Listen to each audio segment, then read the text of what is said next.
ಕರ್ನಾಟಕದಲ್ಲಿ ಮೊನ್ನೆ 30ನೇ ತಾರೀಕು ಎಸ್ಐಆರ್ ಆರಂಭ ಆಯಿತು.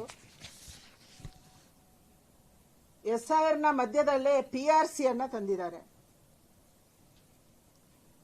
Permanent resident certificate. ಇದಕ್ಕೆ ಗೈಡ್ಲೈನ್ಸ್ ಅನ್ನು ಕೂಡ 2 ದಿನದ ಹಿಂದೆ ಇಶ್ಯೂ ಮಾಡಿದ್ದಾರೆ.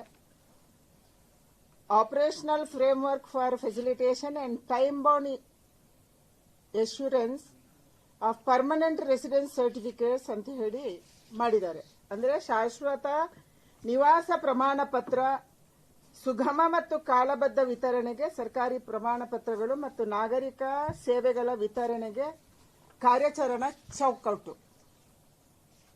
ಈ ಹೊಸ ಪ್ರಮಾಣ ಪತ್ರ ಎಲ್ಲಿಂದ ಬಂತು? ಭಾರತದ ಸಂವಿಧಾನ ಆರ್ಟಿಕಲ್ 14ರ ಅಡಿಯಲ್ಲಿ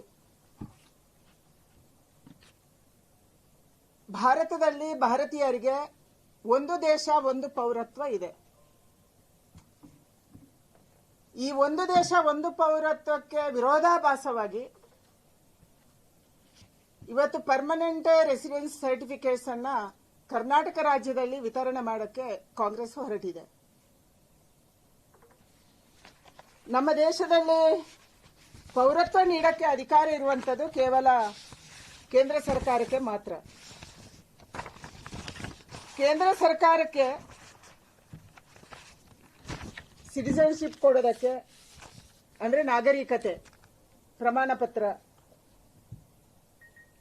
ಫಾರಿನರ್ಸ್ ಯಾರು ಇವರು ಹೌದೋ ಅಲ್ವಾ ಅನ್ನುವಂಥದ್ದನ್ನು ಕೊಡೋದಕ್ಕೆ,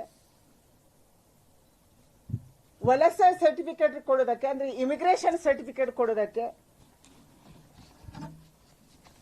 ಇದೆಲ್ಲವನ್ನ ಇಂಟರ್ನಲ್ ಸೆಕ್ಯೂರಿಟಿಯ ಆಧಾರದಲ್ಲಿ, ಅಂದ್ರೆ ಆಂತರಿಕ ಭದ್ರತೆಯ ಆಧಾರದಲ್ಲಿ ಕೇಂದ್ರ ಸರ್ಕಾರ ಮಾಡುತ್ತೆ.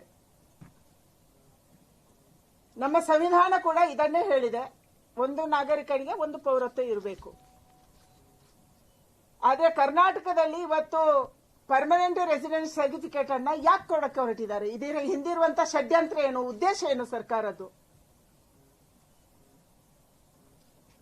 ಎಸ್ಐಆರ್ ಅನ್ನ ಹಳ್ಳ ಹಿಡಿಸುವಂತ ಕೆಲಸ ನಡೀತಾ ಇದೆ. ನಾವು ಎಸ್ಐಆರ್ ಅಲ್ಲಿ ಲೋಪಗಳನ್ನ ಕೇಂದ್ರ ಚುನಾವಣಾ ಆಯೋಗದ ಗಮನಕ್ಕೆ ಕೂಡ ತಂದ್ವಿ. ಒಂದೇ ಕಡೆ ಮಸೀದಿಗಳಲ್ಲಿ, ಮದ್ರಾಸಗಳಲ್ಲಿ, ಶಾಲೆಗಳಲ್ಲಿ ಕೂತ್ಕೊಂಡು ಎನ್ಯುಮರೇಷನ್ ಫಾರ್ಮ್ ಅನ್ನ ಕೊಡ್ತಾ ಇದ್ದಾರೆ, ತುಂಬ್ತಾ ಇದ್ದಾರೆ ಅನ್ನುವಂತ ಗಮನಕ್ಕೆ ತಂದ್ವಿ. ಮನೆ ಮನೆಗೆ ಹೋಗ್ತಾ ಇಲ್ಲ ಅನ್ನುವಂತ ಗಮನಕ್ಕೆ ತಂದ್ವಿ. ಇದೆಲ್ಲ ಆದ ತಕ್ಷಣ ಕಾಂಗ್ರೆಸ್ ಸರ್ಕಾರಕ್ಕೆ ನೆನಪಾಯಿತು, ಯಾರು ಅಕ್ರಮ ವಲಸಿಗರು ಈ ರಾಜ್ಯದಲ್ಲಿ ಬಂದು ಸೇರ್ಕೊಂಡಿದ್ದಾರೆ ಅವರನ್ನೇ ಹೇಗೆ ಬಚಾವ್ ಮಾಡೋದು? ಅವರನ್ನು ವೋಟರ್ ಲಿಸ್ಟ್ಗೆ ಹೇಗೆ ಸೇರಿಸೋದು?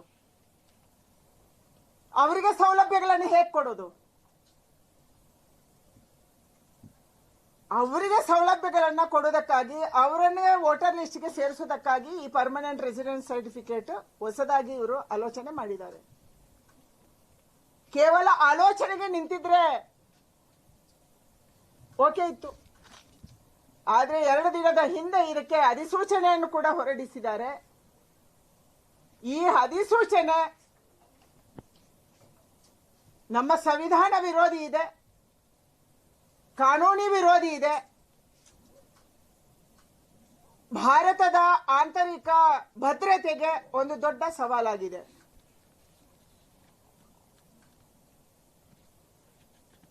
ಇಲ್ಲಿಗಲ್ ಇಮಿಗ್ರೆಂಟ್ಸ್ ಅನ್ನ ಇವತ್ತು ಕಾನೂನುಬದ್ಧಗೊಳಿಸುವುದಕ್ಕಾಗಿ ಪಿಆರ್ಸಿಯನ್ನ ರಾಜ್ಯ ಸರ್ಕಾರ ಮಾಡಿದೆ. ಆಶ್ಚರ್ಯ ಅಂದ್ರೆ ಈ ಪಿಆರ್ಸಿ ಯಾರು ಮಾಡಬಹುದು? ಯಾರು ಪರ್ಮನೆಂಟ್ ರೆಸಿಡೆನ್ಸ್ ಸರ್ಟಿಫಿಕೇಟ್ ಯಾರು ಕೊಡಬಹುದು? ಅದು ಒಬ್ಬ ಡಿಸಿ ಅಲ್ಲ. ಅವರು ಮಾಡಿರುವಂತ ಕಾನೂನಿನಲ್ಲಿ ಒಬ್ಬ RI ರೆವೆನ್ಯೂ ಇನ್ಸ್ಪೆಕ್ಟರ್ ಕೂಡ ಅದಕ್ಕೆ ಸರ್ಟಿಫೈ ಮಾಡಬಹುದು. ಎಲ್ಲಿ ಕೊಡಬಹುದು?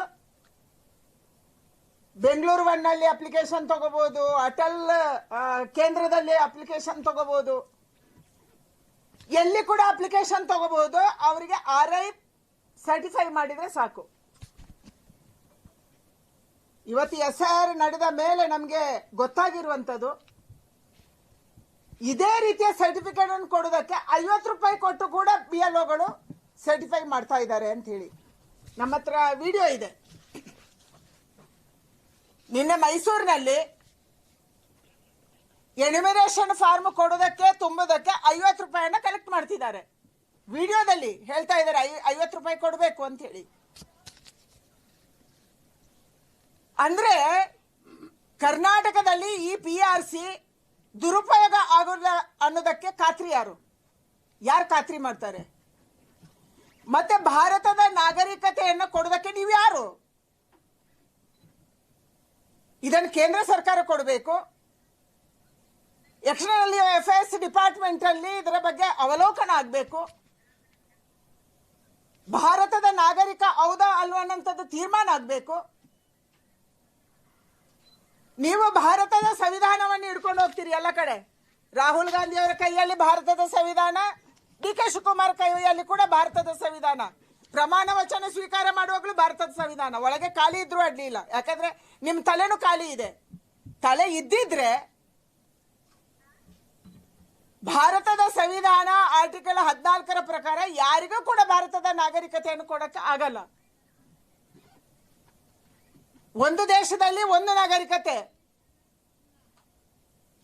ಒಂದು ದೇಶದಲ್ಲಿ ಒಂದು ಸಿಟಿಜನ್ಶಿಪ್.